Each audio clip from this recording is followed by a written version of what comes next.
Anjay. Kira-kira itulah kata yang keluar dari mulut saya saat pertama kali lihat HP ini. Coba deh lihat.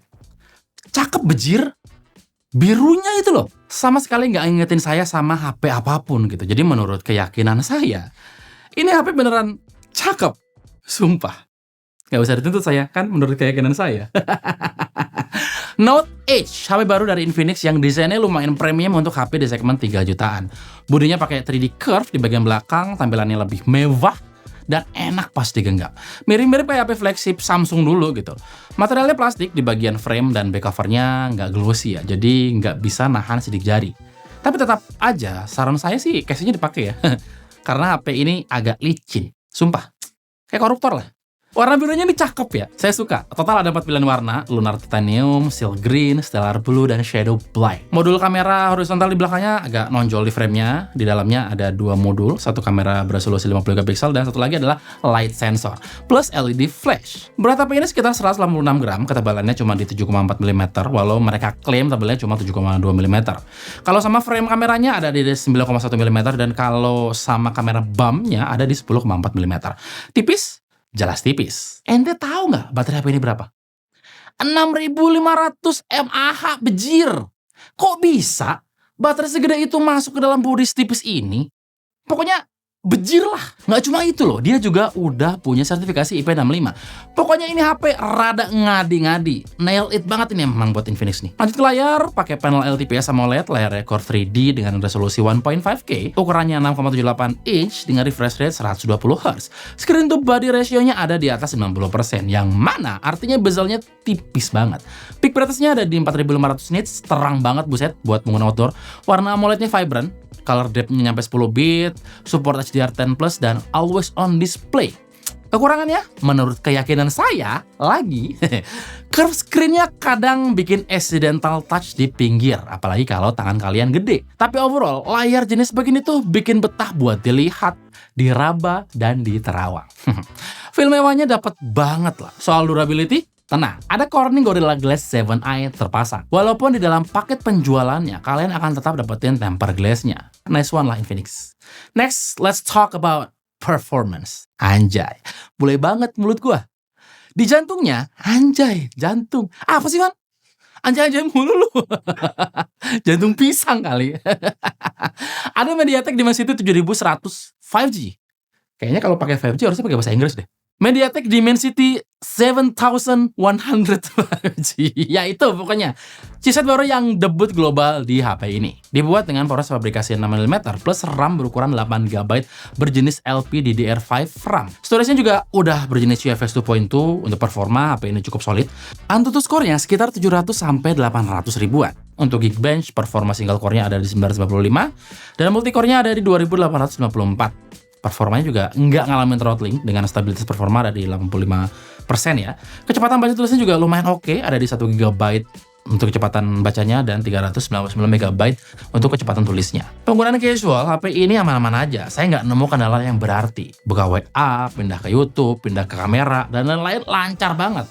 RAM 8GB juga bisa handle multitasking dengan baik ya. Kalaupun dirasa kurang, bisa kita tambah pakai virtual RAM sampai 8GB lagi. Jadi total punya RAM 16GB. Ya mungkin secara performa nggak ada pengaruhnya yang signifikan gitu. Karena bagaimanapun juga, kecepatan RAM fisik berbeda jauh dibandingkan kecepatan RAM virtual.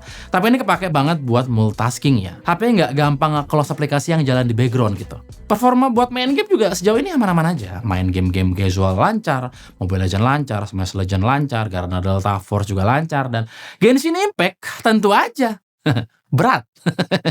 Jadi mau nggak mau harus setting ke low biar gameplaynya jadi lebih playable. Untuk fitur, kita julitin. Fitur-fiturnya menurut keyakinan saya ya standar Infinix sih. Tapi lumayan oke, kayak 5G full band di Indo, Wi-Fi 6, Bluetooth 5.4, NFC buat isi money, dan speaker stereo dengan JBL tuning. Belakangan, HP-HP mereka emang audionya di-tuning sama JBL. Terus ada IR Blaster buat remote TV dan fingerprint in display optical yang cepet banget. Storage bisa di-expand? Sayangnya enggak. Karena di SIM tray-nya cuma ada 2 slot SIM tanpa slot memory card.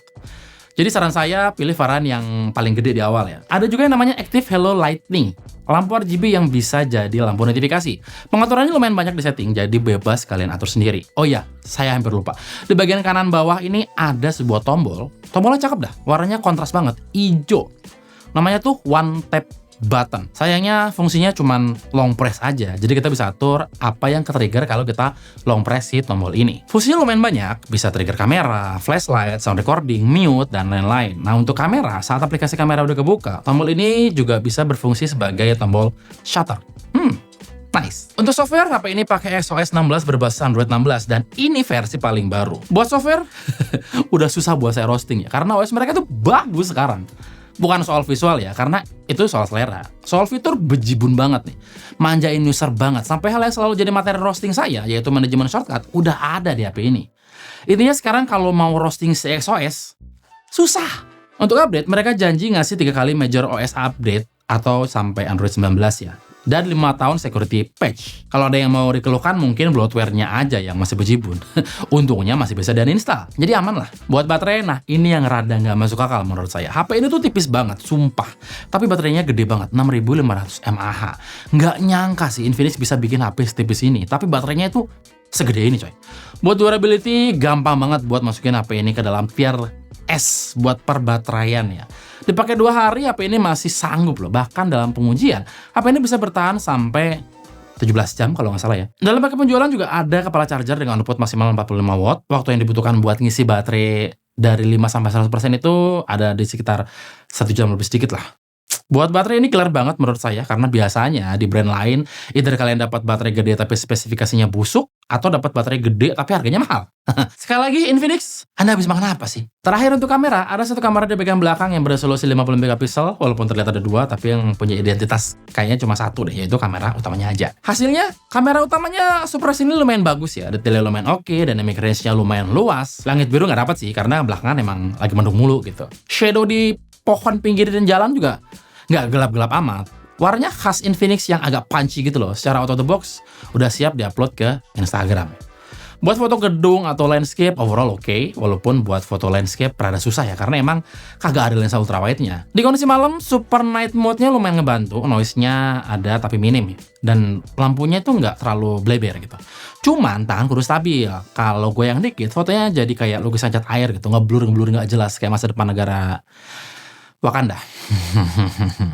Untuk kamera depan yang resolusi cuma 13 megapiksel, kualitas fotonya lumayan sih menurut saya. Detailnya masih ketangkap kok. Alis saya masih kelihatan jelas gitu. Depth of field alaminya masih kelihatan juga. Foto portraitnya di kondisi cahaya yang ideal juga lumayan oke. Yang kurang paling dynamic range-nya. Karena pas saya foto dengan background terang, fotonya itu agak wash out gitu, terutama bagian backgroundnya. Tapi ya nggak bisa dikomplain, udah lumayan lah menurut saya. Kesimpulannya, menurut keyakinan saya, Infinix Note Edge 5G Plus ini kayak HP flagship versi sachet. Beberapa hal udah memenuhi syarat sebagai sebuah flagship ya, terutama desain, layar, dan juga daya tahan baterainya. Kalau kalian nyari HP yang layarnya gonjreng buat nonton drakor, desainnya cakep buat flexing, dan baterainya nggak habis-habis walaupun dipakai seharian, ini HP yang tepat buat kalian. Yaudah, itu aja ulasan singkat saya soal HP ini. Klik tombol like kalau kalian suka dengan video ini, dan kita akan ketemu lagi di video berikutnya. Irwan pamit dan adios.